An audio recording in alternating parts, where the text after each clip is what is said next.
Whistler is better known as a winter skiing destination, but there's lots to do here in the warmer months as well. So I'm going to spend the next 48 hours finding out how much I can fit in.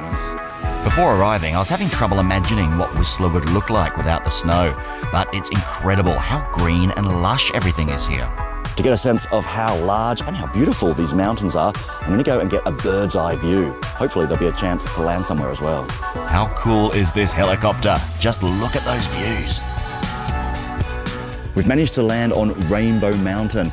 With all the different ridges to walk up and the rocks to climb over, you get different views everywhere. They're all incredible.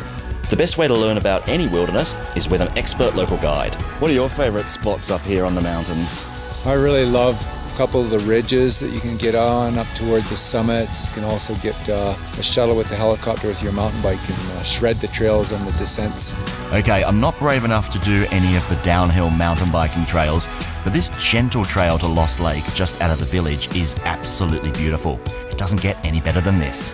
One of the places you can cycle to is here, Lost Lake. It's not far from Whistler Village, and once you get here, you can go for a swim, or you can even do some fishing. The lake is full of trout. Speaking of trout, local ingredients are key to some of Whistler's fantastic cuisine. A great example is the Barefoot Bistro, a pretty unique place to eat. Wow, Melissa, this looks amazing. What is this? Well, I'll give it a try. It's a chilled watercress soup, some BC spot prawns, everything local. Oh, that's really good.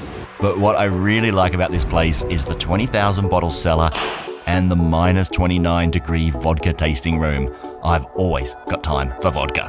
When I think Canada, I think bears, and I am not going to leave until I find one. Kathy, what kind of bears are up here? How many are there? We're just looking for what's called the American black bear. That's the species that lives here. And there's about 30 to 50 between Whistler and Blackcomb Mountains. It isn't long before we run into an old male they call Slumber.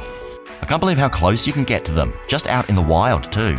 Now for the big adrenaline finish, ziplining across the treetops. So this is the first line of the Eagle Tour. So as you're going along, you're going to be going nearly 70 kilometers per hour. Awesome, what a ride. Oh, in fact, the last 2 days in Whistler have been such a thrill, and I reckon I've only just touched the tip of the iceberg, or in this case, the mountains.